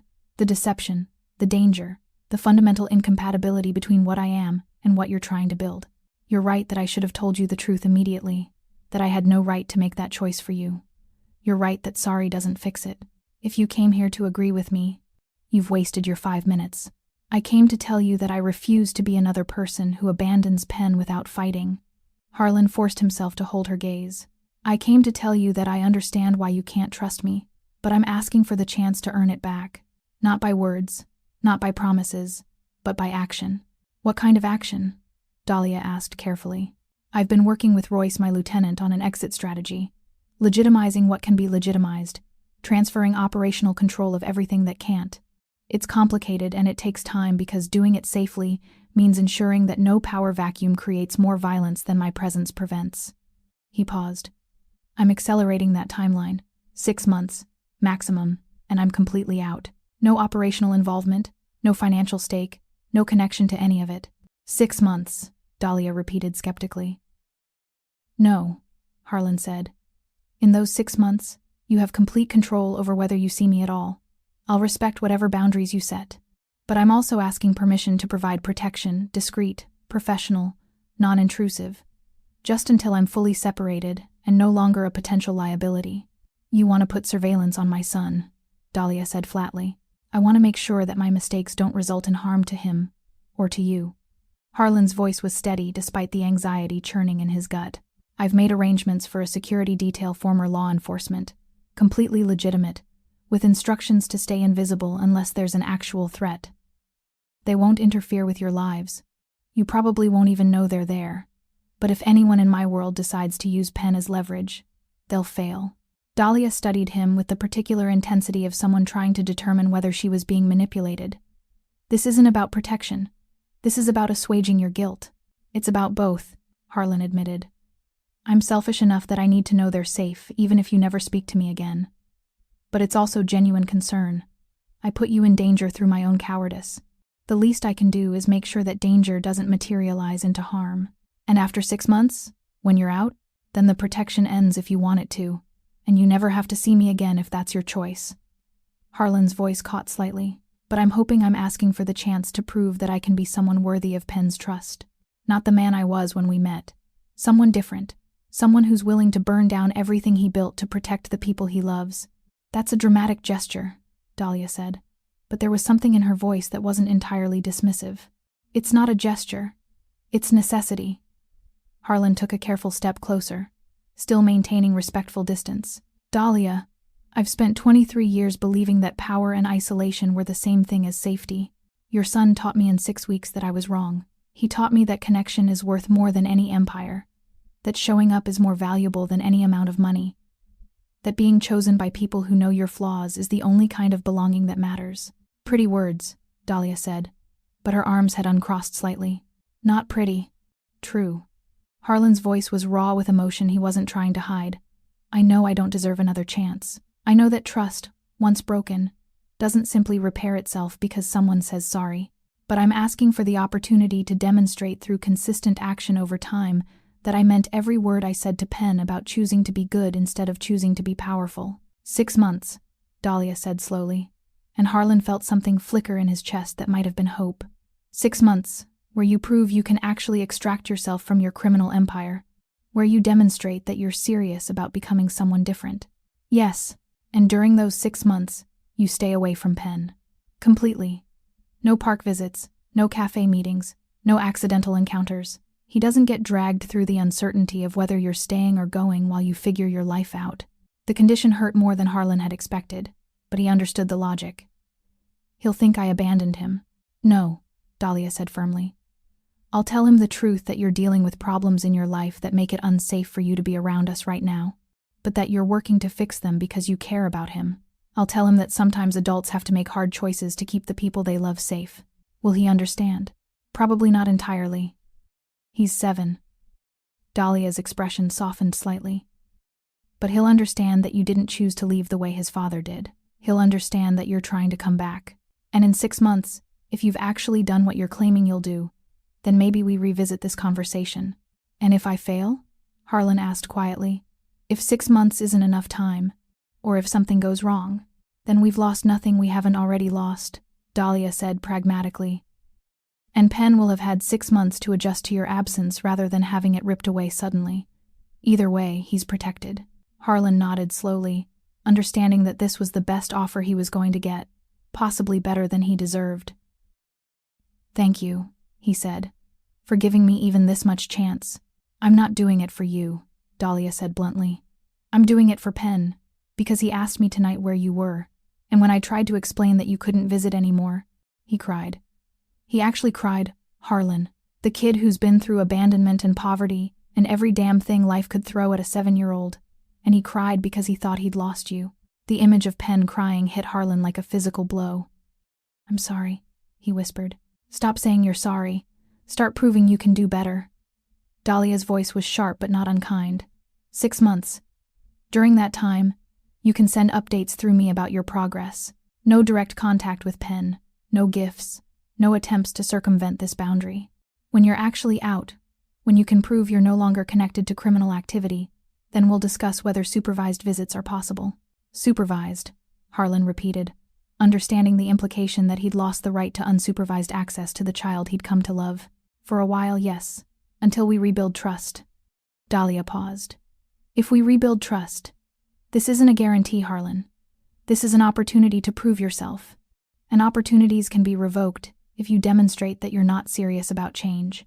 "I understand." Harlan pulled a card from his pocket. "Royce's contact information. If anything happens, if you need anything, if anyone approaches you about me or makes you feel unsafe, you call this number. Royce will handle it immediately. He's trustworthy in ways I haven't always been." Dahlia accepted the card with visible reluctance. "This feels like I'm being pulled into your world." "This is me trying to keep my world from touching yours," Harlan corrected. "Royce won't contact you unless there's an emergency. This is just insurance." From inside the apartment, Penn's voice called out, "Mom, who's at the door?" Dahlia's expression shifted immediately to maternal protection. "I have to go," she said quietly. 6 months, Harlan. Don't make me regret giving you even that much chance. She disappeared into the apartment, and Harlan heard her cheerful voice explaining to Penn that she'd been talking to a neighbor about building maintenance. The easy lie made his chest ache, one more piece of damage he'd caused, forcing a woman who valued honesty to deceive her son, to protect him from adult complexity. He walked down the stairs and out into the January night, and for the first time in weeks, his penthouse didn't feel like a mausoleum. It felt like a war room, because he had 6 months to dismantle an empire, to prove himself worthy of a second chance with a 7-year-old boy who'd offered to share his mother with a crying stranger. 6 months to demonstrate that Shadow King wasn't just a character in Penn's imagination, but something he could actually become. It wouldn't be enough time. He knew that with cold certainty. But it was the time he had, and he'd learned from Penn that sometimes the heroic thing wasn't succeeding. Sometimes it was simply trying, even when success felt impossible. Sometimes it was choosing to show up, even when you'd already failed once. The 6 months felt simultaneously endless and impossibly brief. Harlan measured time not in days but in reports sent to Dahlia, clinical updates about business restructuring, territorial transfers, and the slow dismantling of the empire he'd spent 23 years building. Each message was met with brief acknowledgement. No warmth but no hostility either. Just the careful neutrality of someone withholding judgment until evidence accumulated. Royce handled the operational transition with the efficiency that had made him invaluable, absorbing control of everything that couldn't be legitimized while Harlan focused on transforming what could. Import-export businesses became actually legitimate, cleaned of the trafficking and money laundering that had made them profitable. Real estate holdings were transferred to legal entities, their connections to criminal revenue streams severed through careful restructuring. It was expensive, tedious work that required cooperation from lawyers and accountants who asked no questions but charged accordingly for their discretion. The hardest part wasn't the logistics. The hardest part was existing in a city where he knew Penn was living and breathing and growing without him. Harlan walked past their park twice, stopped himself both times before entering. He saw Dahlia once from across the street, watched her laugh at something Penn said, and felt the absence of that laughter in his own life, like physical pain. But he stayed away, because that was the promise he'd made. Then, in late June, exactly 6 months and 4 days after their last conversation, Dahlia called. Not a text, an actual phone call. And Harlan's heart hammered as he answered. "It's done," she said without preamble. "I had your information verified by a colleague who specializes in corporate law. Everything you claimed checks out. You're actually out." "I'm out," Harlan confirmed, his voice rough with emotion he didn't try to hide. "Penn asks about you every week, sometimes multiple times a week." Dahlia paused. "He's been patient in ways 7-year-olds shouldn't have to be patient. I think if you're still interested, maybe it's time we tried again." Relief flooded through Harlan so intensely he had to sit down. "I'm interested," he managed. "More than interested. Tell me what you need from me." "Slow," Dahlia said firmly. "We start slow. Saturday afternoon, the park. 1 hour. I'll be there the entire time, and if anything feels wrong, we stop immediately." "Saturday," Harlan agreed. "Thank you, Dahlia. Thank you for giving me this chance. Thank Penn. He's the one who wouldn't let me give up on you." Saturday arrived with perfect summer weather, and Harlan dressed with the same nervous attention he'd given their first cafe meeting. He arrived at the park 10 minutes early, his palms sweating despite the careful control he'd spent decades perfecting. Then he saw them, Dahlia on their bench, Penn beside her practically vibrating with restrained excitement. Penn saw him and froze, his expression cycling through disbelief and hope, and something that looked like fear that this wasn't real. Then he was running, and Harlan dropped to his knees just in time to catch the boy, as he launched himself forward with the fearless trust of childhood reclaimed. "You came back," Penn whispered against Harlan's shoulder, his small arms wrapped tight enough to restrict breathing. "Mom said you were trying to fix things so you could be safe with us, and you came back." "I came back," Harlan confirmed, his voice breaking slightly. "I'm sorry I was gone so long. I'm sorry I had to leave it all." "It's okay," Penn said with the immediate forgiveness that children offered and adults had to relearn. "Mom explained about grown-up problems. She said you were being brave by fixing them instead of pretending they weren't there." Harlan looked over Penn's head at Dahlia, who was watching with an expression that held wariness and hope in equal measure. She'd framed his absence as bravery instead of consequence, had given Penn a narrative that preserved his trust while teaching the complexity of adult choices. It was a gift Harlan knew he didn't deserve. They walked through the park together, Penn between them, holding both their hands with the possessive joy of someone who'd reclaimed what he thought he'd lost. He talked constantly, 6 months of stored observations and adventures pouring out in an unstoppable stream. He'd lost a tooth, learned to swim, started a new grade where his teacher let him write stories about the defenders of everything important. I added a new member while you were gone, Penn announced. Her name is Hope, and she has the power to fix things that are broken. Not like physical things, but like relationships and trust and stuff. She can make people believe in each other again, even after someone messes up really bad. The metaphor wasn't subtle, and Harlan felt his throat tighten with gratitude for this child's wisdom. Hope sounds like the most powerful member of the team, he said carefully. She is, Penn agreed seriously. Because Captain Snowstorm can defeat bad guys, and Dr. Chaos can make big explosions, but Hope can make it so people want to stay together even when it's hard. That's way more important. They reached a quiet corner of the park, and Penn suddenly stopped walking, his expression shifting to something solemn that looked strange on a 7-year-old face. He looked up at his mother first, some silent communication passing between them, before turning to Harlan with an intensity that made the moment feel ceremonial. I have a question, Penn said, his voice carrying the particular seriousness of someone who'd been practicing this speech. And Mom said I could ask it if I wanted to, but that I had to be ready for any answer, even if it's not the answer I want. Harlan knelt so they were at eye level, his heart hammering with a combination of hope and terror. You can ask me anything, Penn. I'll answer as honestly as I can. Penn took a deep breath, his small hands fidgeting with the hem of his shirt. You've been gone for 6 months fixing grown-up problems so you could be safe with us. And before that, you came to the park every Tuesday and Thursday, and you played dragons with me, and you listened to all my stories about the defenders, and you made Mom smile in a way she doesn't usually smile. Penn, Dahlia started, but Penn held up a hand with the authority of someone who needed to finish. And I know that sometimes people come into your life for a little while, and then they have to leave because their life is somewhere else. Mom explained that, but you came back, which means maybe your life isn't somewhere else anymore. Maybe your life is here. Penn paused, his eyes shining with hope and vulnerability. So my question is, will you be my dad? Like, officially? Not just someone who visits sometimes, but someone who stays? The world seemed to stop, the ambient noise of the park fading until all Harlan could hear was his own heartbeat and Penn's quiet breathing. This child, this extraordinary, brave, impossibly kind child was asking him to be family, was offering him the belonging he'd been searching for since his mother died 23 years ago. Penn, honey, Dahlia said gently, remember what we talked about. Being someone's dad is complicated. It's not just about wanting it, it's about— I know it's complicated, Penn interrupted, still looking at Harlan. I know there's legal stuff and grown-up paperwork and all that, but I'm not asking about the paperwork right now. I'm asking if you want to. If you want to be the person who shows up when I'm scared, and helps me with homework, and teaches me how to be good even when being good is hard. I'm asking if you want to stay. Harlan felt tears tracking down his face, unmindful of the public setting or the careful control he'd maintained for decades. Yes, he said, his voice raw with emotion. Yes, Penn. I want to stay.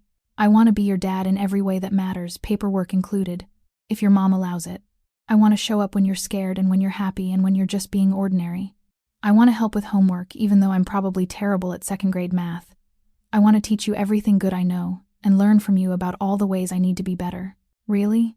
Penn's voice was small, hopeful. Really, Harlan confirmed. Penn, asking me to be your dad is the greatest honor anyone has ever offered me. The answer is yes. It will always be yes, for as long as you want me, for as long as your mother allows it. The answer is yes.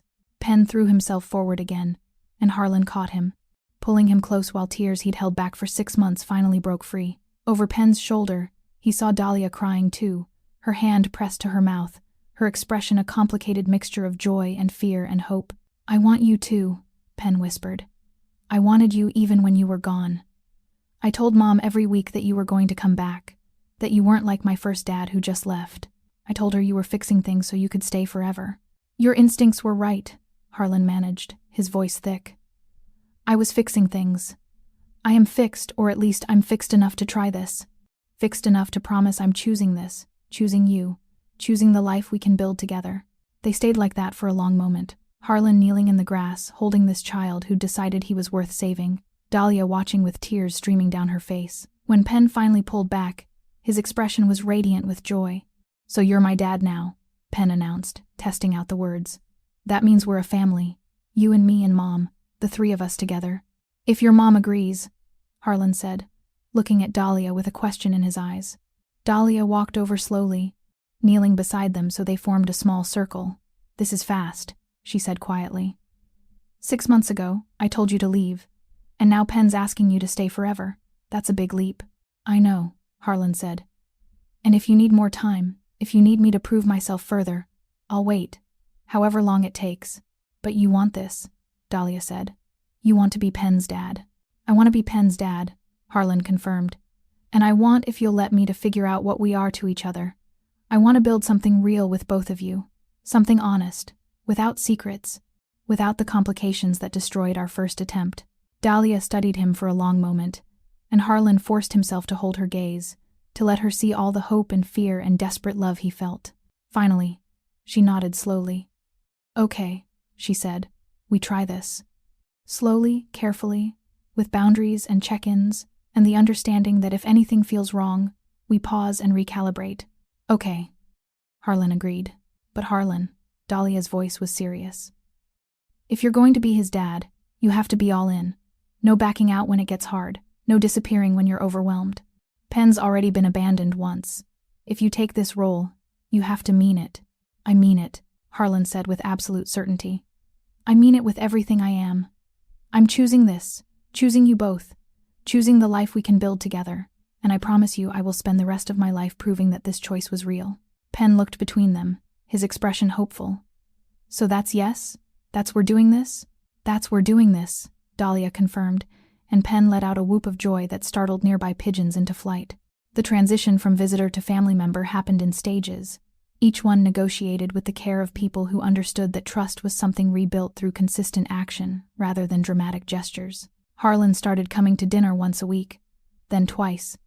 Then somehow he was there most evenings without anyone quite remembering when that became normal. He learned Penn's bedtime routine, the specific way he liked his sandwiches cut, his fear of thunderstorms, and his absolute conviction that vegetables were a conspiracy designed to prevent children from achieving their full potential.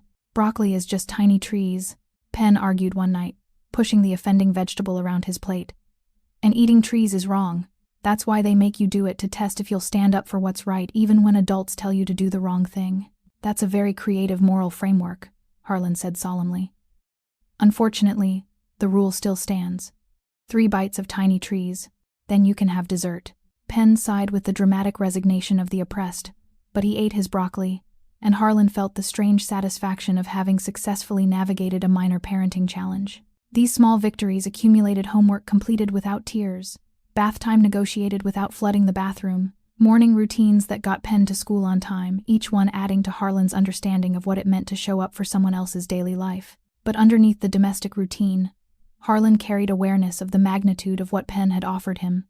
This child had looked at a broken man and decided he was worth fixing, had asked him to be family when Harlan had spent 23 years believing family was something he'd lost permanently. The weight of that gift pressed on him constantly, a responsibility more profound than anything his criminal empire had demanded. One evening in August, 3 months after their reunion, Harlan found himself alone with Dahlia in her small kitchen, while Penn was occupied with building an elaborate fort in his bedroom. They'd fallen into comfortable silence, Harlan drying dishes while Dahlia washed, when she spoke suddenly. "You're good at this," she said, not looking at him. "Better than I expected. Penn's never been happier." "He makes it easy," Harlan replied. "He's an extraordinary kid." "He is. But that's not what I meant." Dahlia set down the dish she was washing, turning to face him. "You're good at being present, at showing up consistently, at caring about the small moments, and not just the big dramatic gestures. That's harder than most people realize." "I had a good teacher," Harlan said quietly. "Penn taught me that presence was the only currency that mattered. I'm just finally learning to spend it." Dahlia smiled, but there was something tentative in her expression. "Can I ask you something personal?" "Always." "Do you miss it? The empire you built, the power you had. Do you ever regret walking away?" Harlan considered the question seriously, wanting to give her honesty rather than the answer he thought she wanted to hear. "Sometimes I miss the clarity," he admitted. "In that world, problems had solutions, decisions had outcomes, and I controlled most of the variables. This world, family, connection, parenting is messier. You can do everything right and still fail. You can care deeply and still cause harm. The uncertainty is difficult. But, Dahlia prompted. But I'd choose the uncertainty every time, Harlan said firmly. Because that empire was built on isolation. Every bit of power I accumulated was purchased by cutting another connection, by choosing control over vulnerability, and I woke up one day crying on a park bench because I'd won every battle and lost everything that mattered. He paused. Penn offered me a different kind of power, the kind that comes from being needed and choosing to show up for that need. That's worth more than any empire. Dahlia's eyes were bright with emotion. You really mean that? I really mean that, Harlan confirmed. Dahlia, I've had 6 months to think about what I gave up and what I gained in exchange, and sitting at your table arguing about broccoli while Penn builds forts in the next room that's worth more than anything I left behind. She moved closer, her hand finding his with tentative affection. I'm glad you came back, she said quietly. I'm glad Penn wouldn't let me give up on you. I'm glad we're figuring out how to do this. Harlan squeezed her hand, feeling the fragile hope of something building between them. I'm glad too, more than I know how to express. From the bedroom, Penn's voice called out, Dad, can you help me with the blanket fort? The roof keeps collapsing and I need someone tall. Dad. The word still hit Harlan with physical force every time Penn used it, filling some hollow place in his chest that had been empty since age 9. He looked at Dahlia, who nodded permission, and found Penn in his bedroom, surrounded by blankets and pillows and architectural chaos. The structural integrity is compromised, Penn explained seriously, channeling Captain Snowstorm's leadership voice. We need to reinforce the support pillars and redistribute the weight load. Well, that's quite a problem, Harlan said, dropping to his knees to examine the collapsing fort with equal seriousness. What if we used these chairs as primary supports and draped the blankets across them? That would give us a stable frame. They worked together, Penn directing with the confidence of an experienced foreman, while Harlan provided the height and structural engineering knowledge gained from years of real estate development. The fort came together slowly, a cozy cave of blankets lit by the nightlight Penn still needed but tried to pretend he didn't. There, Penn said with satisfaction, crawling inside. This is our fortress. No villains allowed. Only heroes and people they love. I'm honored to be included, Harlan said, squeezing into the fort beside him. Penn was quiet for a moment, his small body pressed against Harlan's side. Dad, he said softly. Are you happy? Like, really happy? Not just pretending to be happy because you think you should be? The question was so unexpectedly perceptive that Harlan felt his throat tighten. Yes, he said honestly. I'm really happy. Happier than I've been in 23 years. Why do you ask? Because sometimes when you think no one's watching, you get this look on your face. Like you can't believe this is real. Like you're afraid you're going to wake up and discover it was all a dream. Penn looked up at him with eyes that held far too much wisdom for 7 years. I just wanted to make sure you knew it was real. That we're not going anywhere. Harlan pulled Penn closer, his chest aching with love for this child who saw too much and cared too deeply. Sometimes I do feel like that, he admitted. Like I don't deserve this much happiness, so surely it can't last. But then you call me Dad, or your mom smiles at me across the dinner table, or we build blanket forts together, and I remember that this is real, that I get to keep it as long as I keep showing up. You'll keep showing up, Penn said with absolute certainty. I know because Shadow King always shows up. That's his thing. Even when it's hard, even when other people wouldn't, Shadow King shows up because that's what heroes do. When did you get so wise? Harlan asked, his voice rough. I've always been wise. You're just finally paying attention. Penn grinned, then grew serious again. I love you, Dad. I just wanted to make sure you knew that too. The words hit Harlan with the force of revelation, and he realized that Penn had never said it directly before. He'd shown it, demonstrated it, but never spoken it out loud. I love you too, Harlan managed. So much that sometimes it scares me. You changed my entire life by offering to share your mom with a crying stranger. Best decision I ever made, Penn said simply, and nestled closer. They sat in the blanket fort for a long time, the small enclosed space feeling like the safest place Harlan had ever been. Dahlia found them there eventually, smiling when she saw them curled together in their fortress of blankets and string lights. Room for one more? She asked. Always, Penn said, and Harlan echoed. Always. She crawled in, fitting herself into the small space, so they formed a connected unit, this family they were building from broken pieces and second chances. And Harlan understood with perfect clarity that this was the belonging he'd been searching for. Not power or control or the lonely pinnacle of an empire, but this, 3 people choosing each other deliberately, building something real from honesty and presence, and the willingness to show up even when it was difficult. Shadow King, it turned out, wasn't about defeating villains.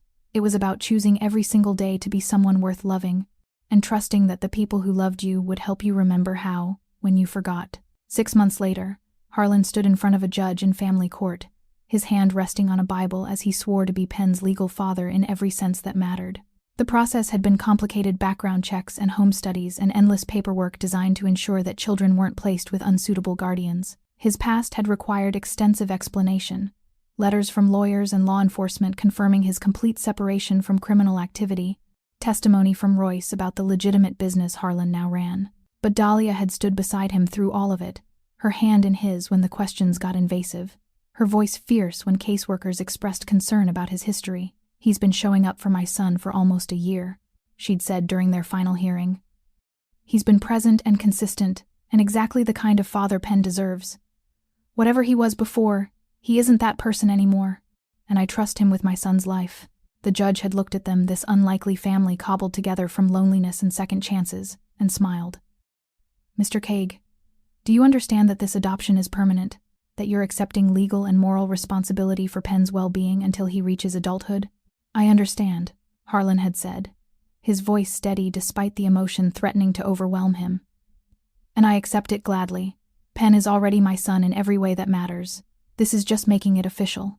Now, standing in the courthouse lobby with the signed papers making it legal, Harlan watched Penn examine his new birth certificate with solemn attention. The boy's legal name was now Penn Stone Cross, keeping Dahlia's surname but adding Harlan's as a connection to the father who'd chosen him. "Penn Stone Cross," Penn read aloud, testing how it sounded.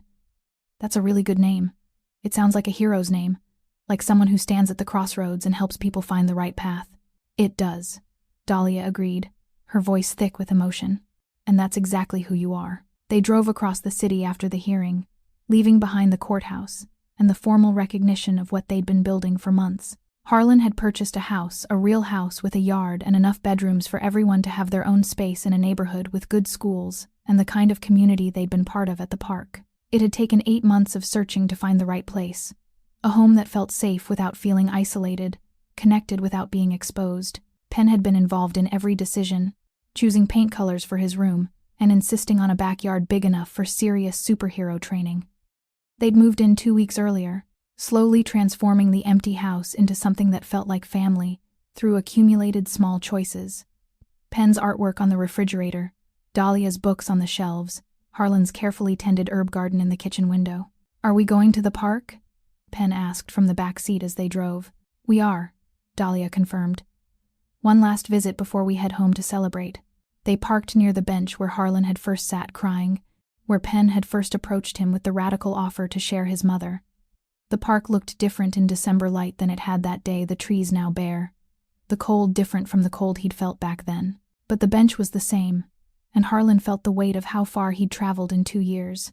"This is where we met," Penn said unnecessarily, his small hand finding Harlan's.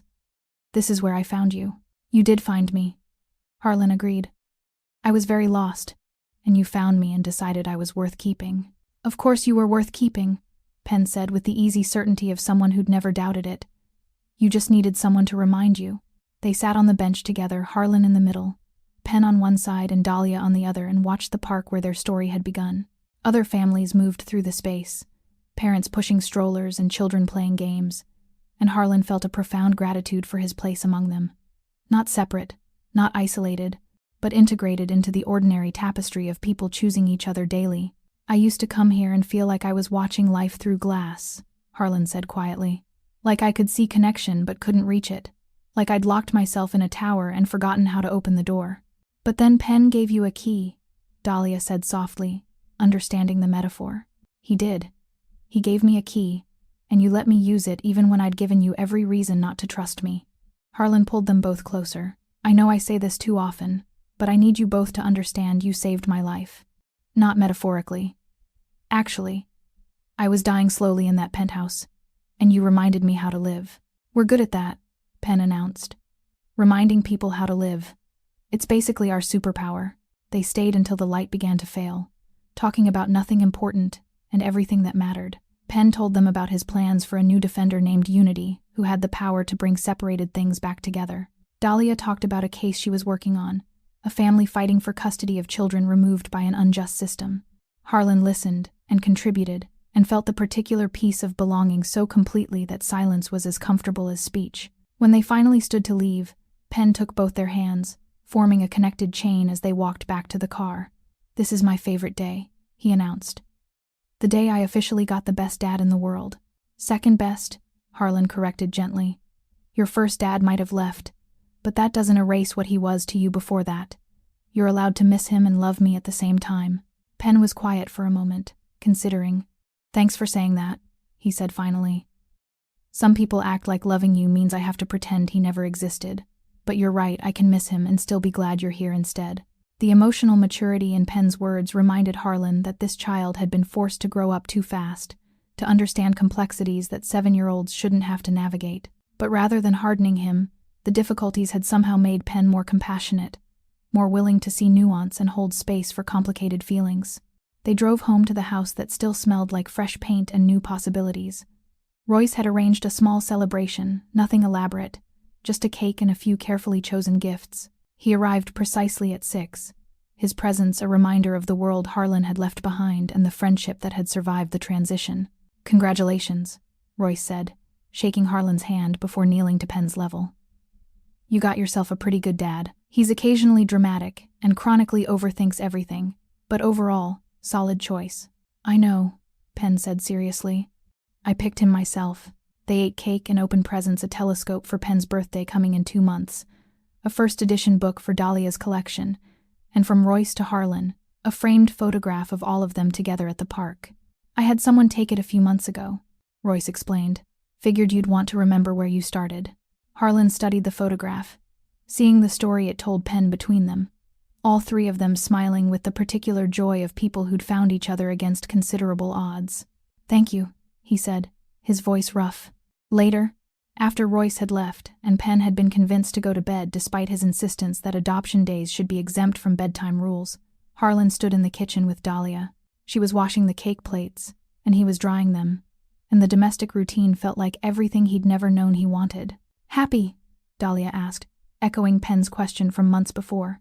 "Unbelievably happy," Harlan confirmed. "Sometimes I still wake up afraid this is temporary, that I'll make some mistake that costs me everything again." "You probably will make mistakes," Dahlia said pragmatically. "We all will.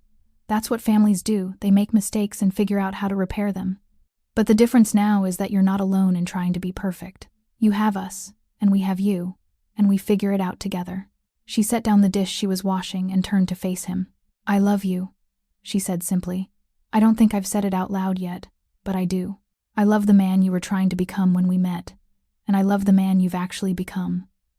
I love that you show up every day and try to be better than you were yesterday.